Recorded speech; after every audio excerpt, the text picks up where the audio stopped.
Okay, the goal in this video is going to be to show you how to use inverse trig functions to solve for an angle and how to be able to solve an entire triangle. So, um,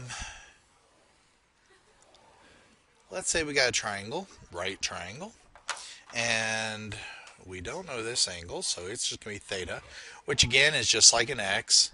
And let's say this side's 9, this side's 12. And we wanted to solve for that theta, for the x there.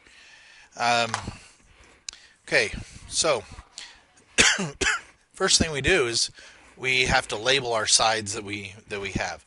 So if we're standing there at this angle, this is my adjacent and this is my hypotenuse. So we say, okay, which trig function has adjacent and hypotenuse with it? Cosine. So we go cosine of theta equals, let's see, cosine is adjacent over hypotenuse, so 9 over 12. Now, could we reduce it? Sure, we could, but there's no real reason to do that right now. Now, in order for us to solve for theta, we're going to have to undo cosine. And so when we undo it, we are going to take the inverse cosine. And normally it's written like this, as inverse cosine, and on most of your calculators it's that way as well. Now, just to let you know, sometimes it's written as arc cosine or a cosine. Those would be the inverse as well. Well, in this case, we're going to take the inverse cosine both sides. That wipes that part out, and we end up with theta equals inverse cosine of 9/12. And please make sure that you use the parentheses there just like I used the parentheses, because otherwise you'll end up taking the inverse cosine of 9 and then you'll be dividing it by 12, and that is not the same thing. So we're going to put that into our calculator, and the way that I'm going to put it into most graphing calculators is I'm going to hit second cosine and then 9 divided by 12. And that's going to equal 41.41 after I round it. It's 409. So that's what this angle equals. 41.41 degrees. And that's all there is to finding the inverse or to solve for an angle.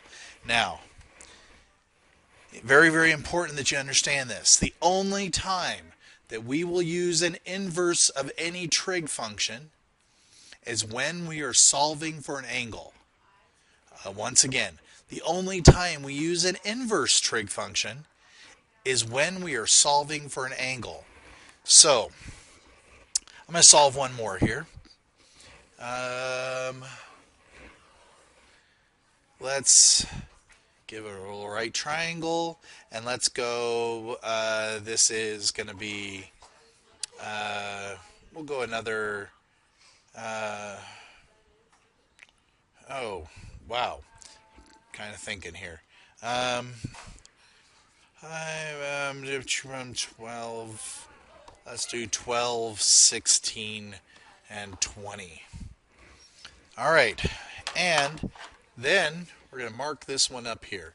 Now, we've got all three sides this time, and they're asking to solve. So that means that we can actually use any two sides that we want to use in order to solve this. So I can just pick and choose. So I'm going to pick and choose two sides and label them. So let's see, I'm going to choose this one as being the opposite and this one being the hypotenuse. Now, could I have used any of the other, the 12 and the 20 or the 12 and the 16? Sure.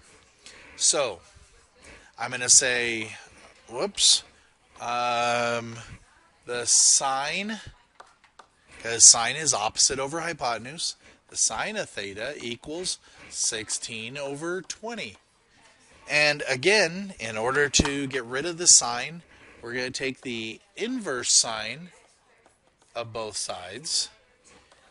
That cancels that, and we end up with theta equals the inverse sine of 16/20. Again, don't forget that parenthesis. It's very, very important, especially in your calculators. Now, some of your calculators are backwards calculators, where you'll have to put 16 divided by 20, enter, and then you'll put the inverse sign in. So I'm going to go ahead and put the inverse sign. So second sign, 16 divided by 20.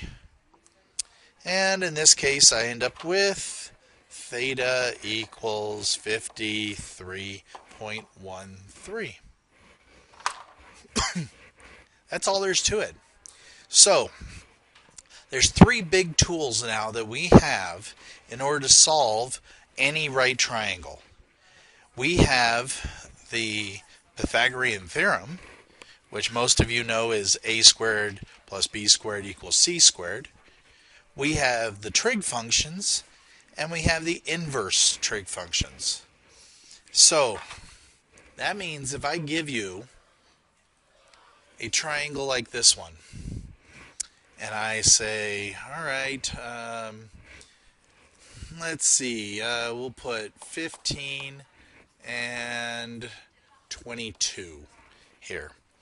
And then I'm going to tell you, completely solve the triangle.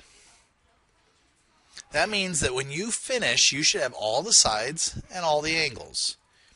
Well, I can find this side over here by Pythagorean theorem. So I can go 15 squared plus x squared equals 22 squared. And then solve for x. And that'll do that one. And then to solve for, let's say, this angle, I can say, oh, this is opposite, this is hypotenuse. So I'd go sine, we'll call this theta again.